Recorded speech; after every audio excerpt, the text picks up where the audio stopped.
ठीक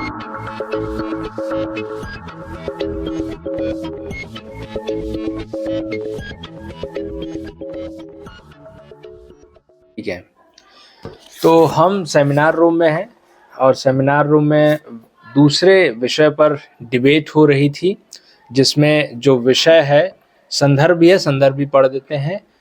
एक्रेडीज के अनुसार विधि का पहला व्याख्याकार अर्थात इंटरप्रेटर उसको क्रियान्वित लागू करने वाला अर्थात इन्फोर्स करने वाला होता है। दूसरा कथन है बाल्किन के अनुसार विधि का पहला इंटरप्रेटर अर्थात व्याख्याकार विधि का पालन करने वाला नागरिक है। तो विषय यहाँ रखा गया, सदन बाल्किन की अपेक्षा एक्रेडीज का समर्थन करेगा। यहाँ पक्ष में स्वामी चिन्मयानंद हैं टीम, और विपक्ष में टीम का नाम भाई परमानंद है।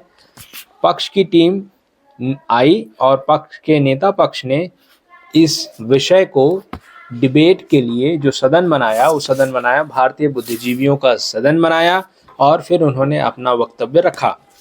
उसके बाद विपक्षी टीम को 1 मिनट का सामान्य समय दिया गया, जिसमें विपक्षी टीम ने ये तय किया कि वह परिभाषा चुनौती देंगे। तो इस मैच में अब आगे का जो मैच चलेगा, वह जो वाद विवाद होगा वह विषय पर ना होकर विपक्ष द्वारा जो परिभाषा चुनौती सदन को दी गई है उस पर वाद विवाद होगा।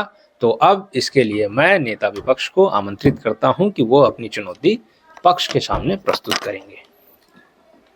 नेता विपक्ष के रूप में विषय के पूर्णतः विपक्ष में 3, 2, 1 मान्यवर, जिस तरह मेरे प्रतिपक्ष द्वारा सदन बनाया गया था भारतीय बुद्धिजीवियों का अर्थ है कि वो भारतीय परिप्रेक्ष्य की जो भी गहनता है उस चीज को समझते हैं, बुद्धिजीवी वर्ग से आते हैं, यानी तर्कों के आधार पर चीजों का विश्लेषण करते हैं, विवेचना करते हैं, उसी के आधार पर अपने जो तर्क हैं उनकी सिद्धि करने की कोशिश करते हैं। साथ ही में महोदय, अब मेरा प्रतिपक्ष को यहाँ पर डेफिनेशन चैलेंज का मौका आखिरकार उभरा क्यों है, समझना पड़ेगा। जब हम भारतीय परिप्रेक्ष्य को समझते हैं तो हम जानते हैं कि भारत के अंदर एक संविधान है, उस संविधान के कुछ आधार है, उस संविधान के कुछ नियम कायदे कानून है, और उसी के हिसाब से हम ये भी जानते हैं कि भारत देश के अंदर कुछ नागरिक रह रहे हैं। जब ये विषय बात कर रहा है पहले व्याख्याकार की, जिसकी डेफिनेशन बहुत ज्यादा जरूरी होती है, पहला व्याख्याकार होता कौन है? पहला यानी जो पहला फर्स्ट स्टेप, उस अगर एक लॉ बना दिया गया, एक विधि बना दी गई, तो उस विधि के अंदर जो पहला इंटरप्रिटेशन है, जो पहली व्याख्या है, जो पहली समझ है, जो पहली सूझबूझ है, वो किसके मन में वहां पर आएगी, यानी किसके पैराडाइम में वहां पर वो उपस्थित होगी, समझने की आवश्यकता है। जब हम इस चीज की बात कर रहे हैं, हम इस चीज को भारतीय बुद्धिजीवियों के हाउस में क्यों डिफेंड नहीं कर सकते कि पहला व्याख्याकार एक नागरिक है? नहीं कर सकते महोदय, क्यों नहीं कर सकते? पहली व्याख्या, जैसे कि अपनी प्रतिपक्ष की स्पीच में बात करके जाते हैं कि भाई एग्जीक्यूटिव है जो कि एक विधि बन जाती है तो उसमें यहां पर लागू करती है। अब इंटरप्रिटेशन के अंदर होता क्या है? इंटरप्रिटेशन के अंदर ये सारी चीजें आती हैं कि भाई आप एक चीज का एनालिसिस समझेंगे, कैसे समझेंगे, आप उसका क्या, क्यों, कैसे, कब, कहां और कारण, ये जो 6-7 मुद्दे हैं, इन सब पर उनकी विवेचना करेंगे। अब सबसे पहले अगर कोई भी महोदय लॉ आता है, वो लॉ क्या है, इस चीज का पहला इंटरप्रिटेशन कौन करता है? पहला इंटरप्रिटेशन करता है, यानी उसको पास्ट की एक्टिविटीज से जोड़ के प्रेजेंट कंटेक्स्ट को सामने रखकर और फ्यूचर की संभावनाओं के हिसाब से उसका एक एक्सप्लेनेशन कौन देता है, या फिर उस चीज को आत्मसात कौन करता है कि क्या है। यानी अगर एक लॉ आया, ये लॉ क्या है, ये कौन समझाएगा? ये कार्यपालिका यानी जो लागू करने वाले हैं, जो एनफोर्सर हैं, वो समझाएंगे। यानी गवर्नमेंट हो सकती है, उसके अंदर एग्जीक्यूटिव बॉडी के अंदर फिर जो भी ब्यूरोक्रेसी आ रही है, जो पुलिस आ रही है, जितने भी सारे इनके एक घटक आ रहे हैं, वो सारे इस चीज को करेंगे कि भाई ये लॉ आखिरकार है क्या। यानी पहली व्याख्या किसने करी? पहली व्याख्या उस गवर्नमेंट ने करी, उस ब्यूरोक्रेसी के उस जोन ने करी, या फिर उस पुलिस के एक स्ट्रक्चर ने करी। अब क्या समझते हैं क्यों हम ये भी जो भी नया कानून ला रहे हैं, मान लीजिए सस्टेनेबल डेवलपमेंट गोल का एग्जांपल ले लेते हैं, हम सस्टेनेबल डेवलपमेंट गोल क्यों ला रहे हैं? इसकी पहली व्याख्या, इसके तहत जो भी विधि बनाई जाएगी, जो भी नियम कायदे कानून बनाए जाएंगे, इसकी पहली व्याख्या कौन करेगा? इसकी पहली व्याख्या करेंगे वो सारे एनफोर्सर उस नागरिक को, उस जनता को समझाने की कोशिश करेंगे। यानी जनता कभी भी पहली व्याख्याकार नहीं बनेगी, जनता दूसरी, तीसरी, चौथी कोई सी भी व्याख्याकार हो सकती है। लेकिन इस डिबेट के संदर्भ में, क्योंकि भारतीय परिप्रेक्ष्य में बात कर रहे हैं, तो एनफोर्सिंग बॉडी का एक काम है, उनको जनता को समझाना है कि हम ऐसा क्यों कह रहे हैं। यानी पहली व्याख्या कौन करके उन्हें बताएगा, उस जनता को इन चीजों से अवगत कौन कराएगा कि हम क्या बात करना चाह रहे हैं, ये क्यों भी एनफोर्सिंग बॉडी द्वारा समझाया जाएगा। कैसे?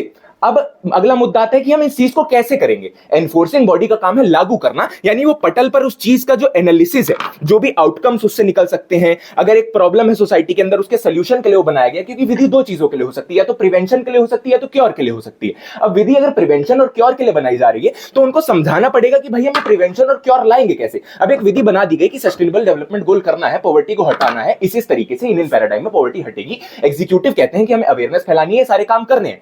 कैसे करने हैं ये सारा पहला व्याख्या कौन करेगा? सारी पहली व्याख्या एग्जीक्यूटिव बॉडी करेगी। अब उसमें गवर्नमेंट हो सकती है, ब्यूरोक्रेसी हो सकती है, पुलिस हो सकती है, जो नई नई कमिटीज बनती है वो हो सकती है। कब करेंगे? एक टाइम का पैराडाइम आ जाता है कि अगर हम पहली व्याख्या कर भी रहे हैं तो हम जनता को बताएंगे कि कब करेंगे। जनता अपने हिसाब से पहली व्याख्या के हिसाब से स्वयं में डिसाइड नहीं कर लेती है। एक जो मतलब नागरिक है वो स्वयं में डिसाइड नहीं कर लेता है। एक डिस्टिंक्शन समझना यहां पर बहुत जरूरी है पूरी डिबेट में। सबसे पहले कहां और कारण पे आ जाते हैं कि हम अब अगर कोई भी चीज एनफोर्स कर रहे हैं तो पहली व्याख्या के अंतर्गत ये भी आएगा कि हम उसे एनफोर्स कहां कर रहे हैं, किस किस क्षेत्र में कर रहे हैं। अगर हम क्षेत्रों को भी समझेंगे और फिर कार्य क्षेत्रों को भी समझेंगे कि अगर हम पॉवर्टी के बारे में बात कर रहे हैं तो हम किस क्षेत्र में आरक्षण देंगे, कैसे देंगे, किस तरीके से देंगे, किन किन को आरक्षण नहीं देंगे। तो ये सारा पहली व्याख्या आखिरकार कौन कर रहा है? एनफोर्सिंग बॉडी कर रही है। दूसरी चीज कारण। अब ये सब जो हमने भी क्या, क्यों, कैसे, कब, कहां समझा, हम ये सब करने के पीछे का हमारा कारण क्या है, यानी उस विधि को बनाने के पीछे का, जो विधि बन चुकी है उसको एग्जीक्यूट करवाने के पीछे का, इन सारे तमाम मुद्दों का आखिरकार कारण क्या है, ये भी कौन समझाएगा? ये भी एग्जीक्यूटिव बॉडी ही समझाएगी। यानी इस पूरे पैराडाइम के स्ट्रक्चर में, भारतीय परिपेक्ष के चक्कर में जो स्ट्रक्चर है उसके अंदर कभी भी पहला व्याख्याकार कोई भी नागरिक नहीं बना है। इसलिए यहां पर डेफिनेशन चैलेंज दिया गया महोदय। अब समझ लेते हैं कि ये बात कर सकते हैं भाई, जो कि एग्जीक्यूटिव बॉडी के अंदर आ रहा है वो भी तो नागरिक ही है। नहीं, ये डिबेट यहां पर स्टैंड क्यों कर रही है? डिबेट यहां पर स्टैंड इसलिए कर रही है क्योंकि एग्जीक्यूटिव बॉडी और नागरिक होने में एक डिफरेंस है। यानी कि वो नागरिक, जब इसमें नागरिक की बात हो रही है तो नागरिक डुअलिटी की पोजीशन पे नहीं है। यानी अगर वो नागरिक, अगर आप कह रहे हैं कि वो तो एग्जीक्यूटिव बॉडी के अंदर भी लाए कर रहा है और वो नागरिक भी है, ऐसा नहीं है। यानी इस डिबेट स्टैंड इसलिए कर रही है क्योंकि इसके बीच में क्लियर डिस्टिंक्शन है कि भाई एग्जीक्यूटिव बॉडी जो है वो अलग से एक बॉडी है और एक आम जनता है। अब समझ लेते हैं भारतीय परिप्रेक्ष्य में। भारतीय परिप्रेक्ष्य में सबसे पहले संविधान कहता है हम भारत के लोग, है ना। हम भारत के लोग में बोला कि हम लोग की एकता है, कंप्लीट करूंगा, हम लोगों की एक एकता है। वो हम की भावना की भी पहला व्याख्याकरण किसने करा? उस संविधान ने करा। तो और उसको भी बताया किसने? कि एग्जीक्यूटिव बॉडी ने बताया कि इसलिए हम ये भावना प्रोपोगेट करना चाह रहे हैं। तो सारा पैराडाइम, पहला व्याख्याकार कभी भी नागरिक नहीं बना, वो एग्जीक्यूटिव बॉडी बनी हमेशा। धन्यवाद। अब उपनेता पक्ष आमंत्रित हैं। चलिए, 3, 2, 1 सदन गणिमा को साझा नमन। जो हमारे ऊपर परिभाषा चुनौती आई है उसको डिफेंड करते हुए, देखिए सबसे पहली बात, यहाँ जो मेन विषय का मतलब जो वाद विवाद का मुद्दा है, हमारे प्रतिपक्ष बोल के गया कि भाई उनका आशय इंटरप्रिटेशन से क्या है।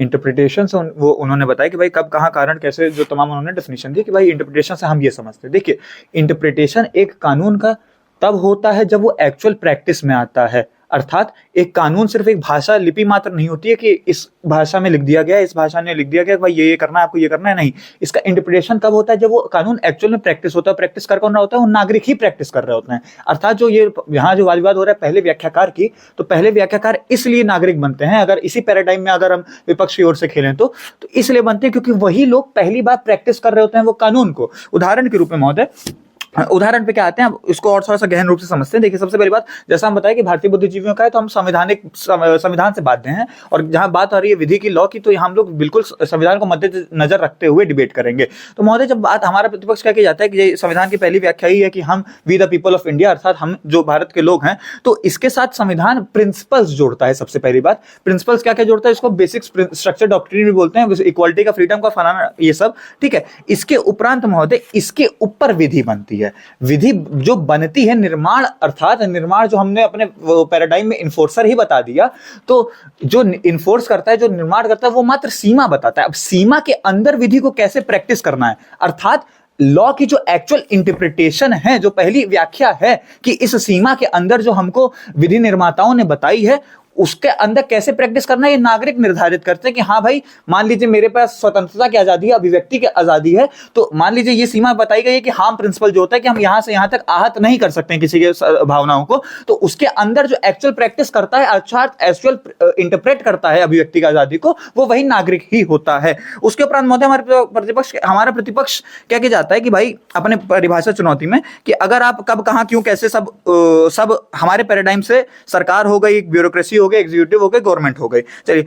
लेकिन अगर आप ये कह रहे हो कि हर चीज सर्वे सर्वा अगर एग्जीक्यूटिव ही हो गई, तो जो लॉ के ऊपर, जो विधि के ऊपर प्रोटेस्ट आता है वो क्यों होता है? क्या वो वही संवैधानिक प्रिंसिपल्स को मद्देनजर रखते हुए नहीं आता है? अर्थात जो हमारा प्रतिपक्ष मान के जाता है कि भाई लॉ का पहला व्याख्या, अच्छा जो मैं इसको एक्सप्लेन कर दूं कि कैसे संविधान के प्रिंसिपल्स के उल्लंघन होने से वो प्रोटेस्ट होता है। देखिए, सबसे पहली बात, जब लॉ बनता है, कोई भी लॉ बनता है, एग्जीक्यूटिव द्वारा, सुप्रीम कोर्ट द्वारा, चाहे लेजिस्लेचर द्वारा, तो जब लोग उसको प्रैक्टिस करते हैं, एक्चुअल इंटरप्रेट करते हैं उसको, तब उनको एहसास होता है कि जो हमारे संवैधानिक प्रिंसिपल्स हैं ये उसके उल्लंघन में है।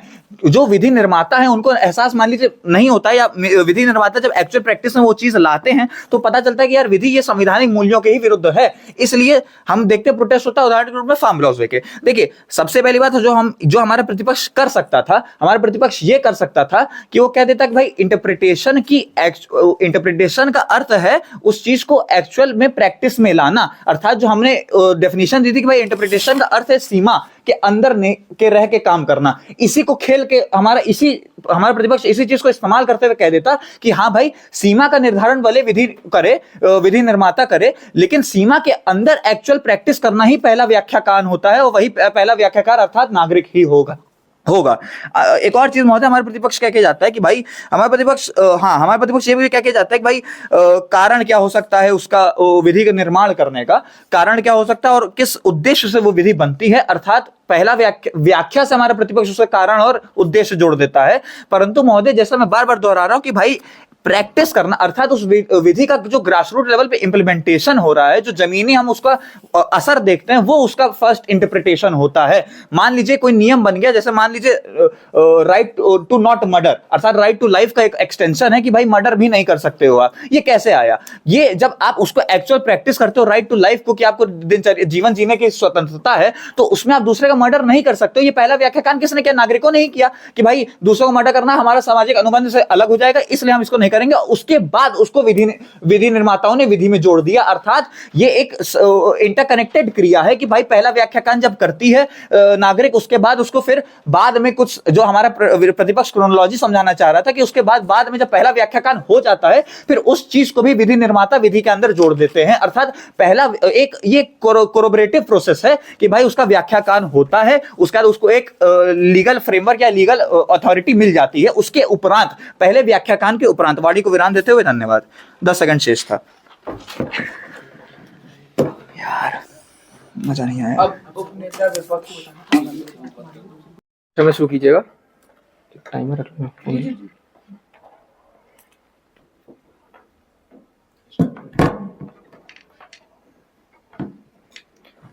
3, 2, 1। सदन की गरिमा को मेरा नमन। सदन में प्रस्तावित आज के जो चुनौती परिभाषा है, उसके बाद मैं जो अंतिम वक्ता हूं, मैं अपनी बातें रखूंगा। जिस प्रकार से मेरे नेता ने इस बात को साबित किया इस सदन में कई बिंदुओं के आधारों पर, जो कि अब तक अनटच रहे, यानी कि हमारे प्रतिपक्ष ने जो उनका ये भार बनता था ये बताना कि हम किस प्रकार से ये डिबेट कर सकते थे, लेकिन उन्होंने जो बातें कही वो अपने आप में किस प्रकार से इस सदन में और अनक्लियर हो जाती है प्रतिपक्ष के द्वारा।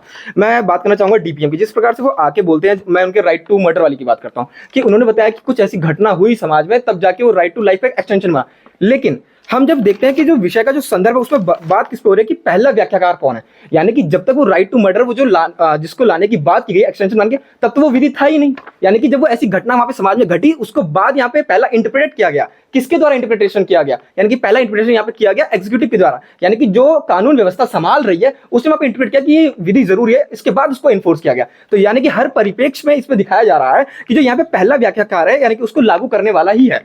अब मैं आगे बढ़ते हुए बात करना चाहूंगा, जो हमारे जो प्रतिपक्ष के जो प्रधानमंत्री थे, उन्होंने किस प्रकार से जो भारतीय परिप्रेक्ष्य की बात की और फिर उसके बाद जो संविधान को लेकर अब संविधान पर भी जो हमारे प्रतिपक्ष ने बात की कि संविधान के कुछ प्रिंसिपल उसको जोड़ता है, निर्माण करता है और उसको सीमा बताता है। कहीं ना कहीं हम ये देखने का प्रयत्न कर रहे हैं कि हमारा प्रतिपक्ष एक ऐसा कॉर्नर बनाने की कोशिश कर रहा है प्रतिपक्ष के लिए कि जो सीमाएं तय हो रही है वहां पर भी नागरिक जो है, मतलब अगर कोई चीज हम बेसिकली अगर ऐसे समझे कि अगर हम कोई चीज लॉ बना दिए हैं, तो उसको जो समझने वाला व्यक्ति है, मतलब जो वहां पर जिसके लिए हम बना दिया, उसका जो आउटकम निकल के आएगा वो हमारा फर्स्ट इंटरप्रिटेशन होगा। बिल्कुल ऐसा नहीं है। मेरे नेता ने जब बात की कि अगर कोई लॉ हम बना रहे हैं सोसाइटी के लिए, तो हमें कमिटी का, कहीं ना कहीं कमिटियों का गठन होता है उसको समझने के लिए। तो यानी कि वहां पे डिबेट डिस्कोर्स होता है, वहां पे डिस्कशन होता है, तब वहां पे जाके एक फर्स्ट इंटरप्रिटेशन वहां से निकल के आती है। तो अगर आप कोई चीज लागू कर देंगे और उसके बाद वहां से फर्स्ट इंटरप्रिटेशन लेंगे, तो और सबसे ज्यादा बड़ी गड़बड़ी हो जाती है, जो संविधान के कहीं ना कहीं जो प्रिंसिपल है उसके विरुद्ध चला जाता है, जो कहीं ना कहीं हमारा प्रतिपक्ष बात कर रहा था। अब जिस प्रकार से मेरे नेता ने बहुत ही सरल तरीके से बताया कि जो क्या, क्यों, कैसे, कब, कहां और कारण वाला जो जितने भी हमारे कोर आर्ग्यूमेंट निकल के आए उसका जो अनटच रहा, क्योंकि उसमें जब ये बात करने की कोशिश की तो इनकी तरफ से कुछ भी कोई क्लियर आर्ग्यूमेंट उसका निकल के नहीं आता है। अब मैं उसी बात करता हूं कि क्यों इस सदन में हमारे एज अ विपक्ष के तौर पर वो डिबेट यहां पर स्टैंड नहीं कर रही थी। क्या की बात करते हैं कि जब कोई भी विधि आता है तो उसको जो लाने का जो एक जो उसे लाने वाले हैं, यानी कि जो इन्फोर्स यहाँ पे बताएगी एग्जीक्यूटिव है, उसको रिव्यू करने वाली जुडिशरी जो बॉडी है, उसका लेजिस्लेचर है जो बना रही है, गवर्नमेंट है जो, उनको कहीं ना कहीं जो पहला इंटरप्रिटेशन का जो रोल है वो उन्हीं को क्यों दिया गया है, ये भी बहुत ज्यादा इंपॉर्टेंट हो जाता है कि वो क्यों ऐसा सोच रहे हैं। कहीं ना कहीं जो हमारे प्रतिपक्ष ने सब्जेक्टिव इंटरप्रिटेशन की बात की थी, जो हमारे लिए और दरवाजे बंद कर देता है कि व्यक्ति परख हो जाता है कि अगर एक नियम लाया गया तो उसको व्यक्ति अपने अपने इंटरप्रिटेशन से लेना शुरू कर देगा। तो इसीलिए जो पहला व्याख्याकार है वो कभी भी नागरिकों को नहीं बनाया जा सकता। अब जो ये इन्फोर्समेंट वाली बात है, यानी कि जब बात करते हैं कि क्यों और कैसे की, तो जो कानून की जो जरूरत है, यानी कि जब लग रही है, यानी कि कुछ घटना जो है समाज की नैतिकता के विरुद्ध हो रही है, जब कुछ गलत हो रहा है तो उसको कहीं ना कहीं इंटरप्रेट करने वाले कौन लोग हैं, जो कि कहीं ना कहीं जो विधि में जो बैठे हुए लोग हैं वो हैं। तो यानी कि पहला इंटरप्रेट उन्होंने किया कि ये समाज के गलत हो रहा है, इसमें समाज के विरुद्ध जा रहा है, जैसे कुछ कुछ ऐसी चीजें होती हैं जहां पर कॉन्फ्लिक्ट पैदा हो रहे हैं, तो वहां पर लॉ बनाने का जो पहला इंटरप्रिटेशन है, यानी कि उन चीजों को देखकर जो काम करना, मतलब एक्शन में आ रही है सबसे पहली चीजें, वो कहीं ना कहीं इन्फोर्सिंग बॉडी है। उसके बाद हम बात करेंगे कि कहां, यानी कि जब क्षेत्र की बात की मेरे नेता ने, जो कि हमारे प्रतिपक्ष द्वारा अनटच रहा, उसके ऊपर भी बात नहीं की कि यानी सब्जेक्ट हिसाब से लॉ बने जाते हैं कि इस पर्टिकुलर प्रॉब्लम के लिए एक लॉ बनाया गया है, दूसरे सब्जेक्ट के लिए अलग लॉ बनाया गया है। 3 मिनट ना, हाँ। फिर उसके बाद जब बात करते हैं कि नागरिक कैसे नहीं है, इस बात को हम जब डिफेंड कर रहे हैं तो मैं समझाऊंगा कि नागरिक जो है उसके ऊपर वो लॉ जब इन्फोर्स हो रहा है तो वो दूसरे तीसरे चौथे इंटरप्रेटर के तौर पे आ रहे हैं। यानी कि जब अगर मैं उदाहरण लूं, अभी यूसीसी भी जो है वो उत्तराखंड में ऐसा जब उनको लागू किया गया तो वहां पर आप इस बात को नहीं मान सकते ना कि नागरिक वहां के पहले इंटरप्रेटर है। कहीं ना कहीं यूसीसी का एक डिबेट डिस्कोर्स के जरिए चला आया पार्लियामेंट में, उसके बाद जो डिस्कशन हुआ, उनकी कमेटियों में जो डिस्कशन हुआ, वो पहले इंटरप्रेटर वहां पे कौन थे, उन्होंने पहले इंटरप्रेट किया, उन्होंने आपस में एग्जीक्यूटिव बॉडीज ने कहीं ना कहीं उसका जो रिव्यू किया गया, उसके बाद वो वहां पे लागू हुआ। तो यानी कि हम दूसरा तीसरा इंटरप्रेटर ले सकते हैं, लेकिन जो अब बात ये भी है कि जो लॉ है उसमें एनालिसिस होता है, उसमें कहीं ना कहीं रिव्यू होता है। तो ये जो चीजें हैं वो कहाँ काउंट हो रही है, वो काउंट हो रही है अपने पहले व्याख्या का, पहले इंटरप्रिटेशन में। वो कहीं वो जो नागरिक है वो तो कभी कर ही नहीं सकता उस चीज को रिव्यू, उसका जो डिबेट का पार्ट है, यानी कि जो भी लॉ बनाया जा रहा है उसमें क्या क्या व्याख्या हो रही है, उसमें वो कभी भी पहले तौर पर आ ही नहीं सकता है, पहले पोजीशन पर तो आ ही नहीं पाएगा, क्योंकि वो सब चीजें कौन कर रहा है, वो सब चीजें कर रही है जो लागू करने वाली कमेटी है, जो लागू करने वाली बॉडी है वो कर रही है। तो यानी कि नागरिकों को पहला स्थान जो नागरिक है, वो जो विधि का पालन करने वाले जो नागरिक है, उनको कभी भी विधि का पहला इंटरप्रेटर बनाया ही नहीं जा सकता।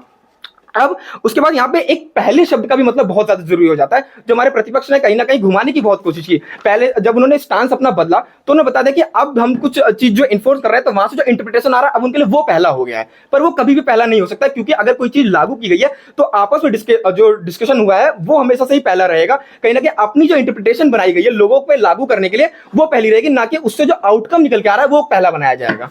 धन्यवाद।